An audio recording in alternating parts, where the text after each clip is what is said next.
Law and order have broken down in Detroit, Michigan.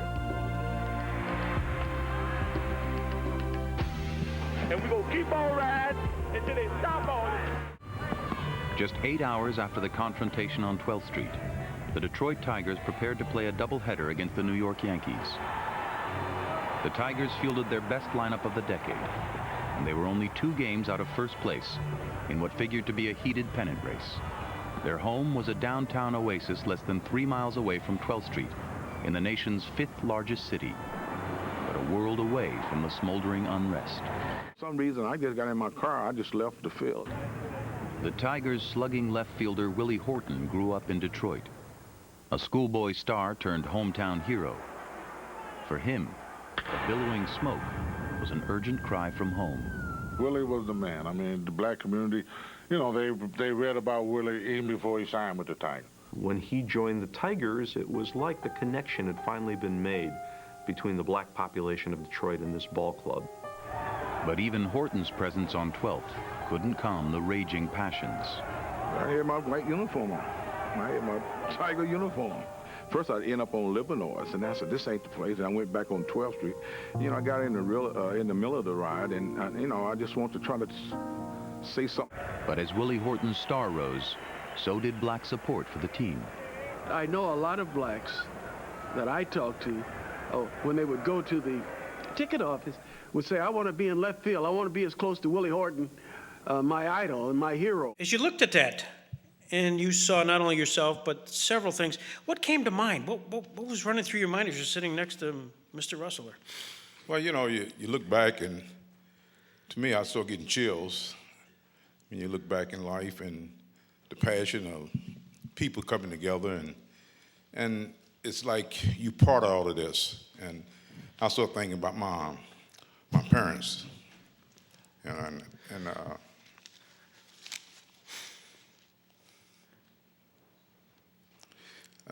way they raised me.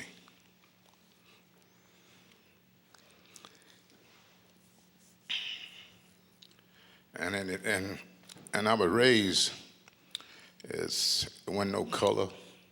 It's about doing right in life for all people. And I started thinking about my first contract, and then I started thinking about getting off a bus in Lakeland, Florida, and I had to walk the 7 miles to Tiger Town. And as I look back and flex back to that, I looked at that was one of the best walks I had in my life, because what it did, it took me beyond the field and the career I had beyond the field. Getting involved, didn't know at the time what that was all about, but it got me prepped for the future, where I got myself involved in not only in Detroit, in other areas that I traveled in concern of all people. Got me involved with Bob Hope, going overseas, working with military and people. And then I look back and I started thinking about, I said, boy, you came a long ways from the project. Being 21 kids in our family, been the youngest. And I said, you came a long ways. And so thinking about, I've been blessed with a beautiful wife and been blessed with 19 grandkids and 10 great-grandkids, and that's what we try to pass down. And to the day people ask, why do you go to the ride? Well, I don't know. I mean, the way I live my life, my faith, I didn't have no control. I just went there to try to bring peace. And I didn't go there looking at, it was black riding. I didn't go there to look at white. I just look at people. And all I know, I was up on the top of the car trying to bring peace. And so I look back, reflect back to it, I remember the people was concerned of Willie getting hurt.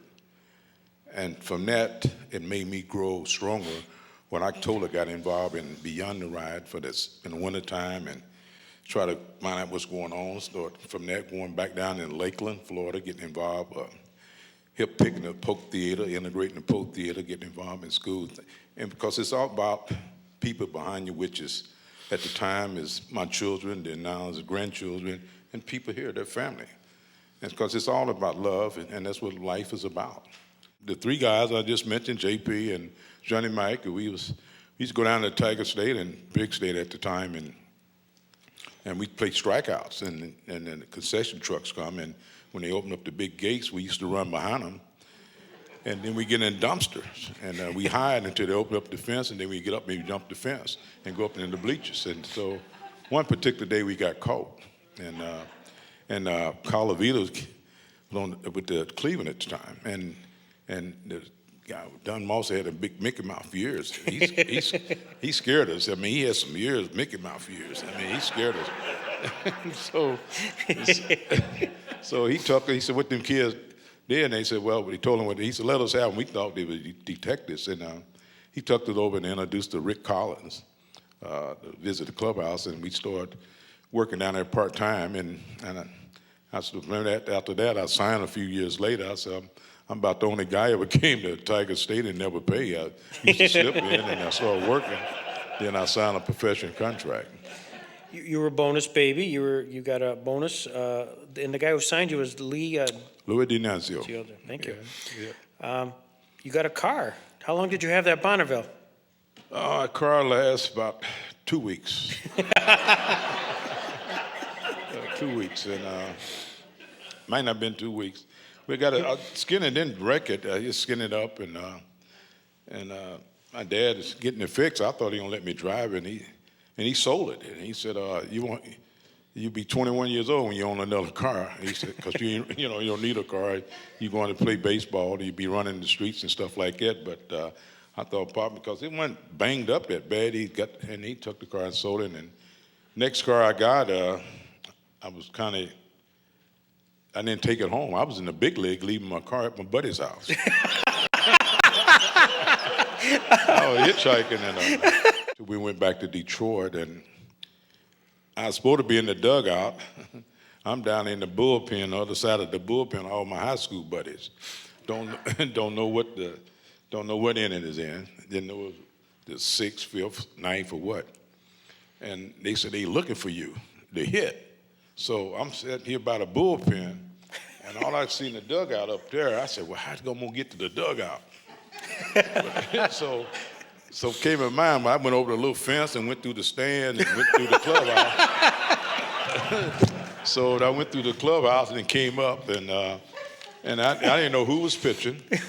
And it was in the 9th inning, and Baltimore was beating us 2-1, 2 outs. And I was very fortunate. Robbie Roberts was pitching, and I hit a home run and upper deck center field bleachers and tied the game up. And after that, they told me who I hit it off. Oh man, I want to vomit. I said, oh man, Robin Roberts. And so I still got that baseball. But that particular night, my dad was there. Well, let's not just say you not only have the baseball, but what else did you do with that baseball? Robin Roberts. Oh, I got him sign it. I think that's amazing. Yeah, I got him sign it, and so. Here, I just hit a home run off you. Could you sign it? Yeah, but Papa, he would never sit down.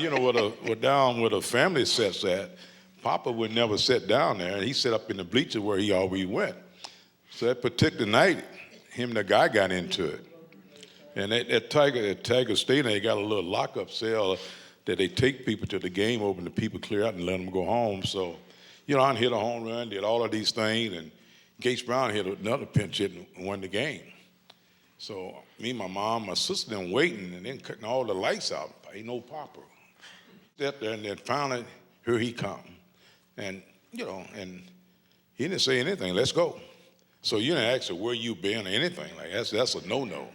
So we get in the car, found out a couple of days later from the ground crew what happened, that him and the guy got into it up in the stand, because he said, well, if that's your son hit the ball, you would be sitting down there and you wouldn't be up in the bleachers. So they got into it and they locked him up.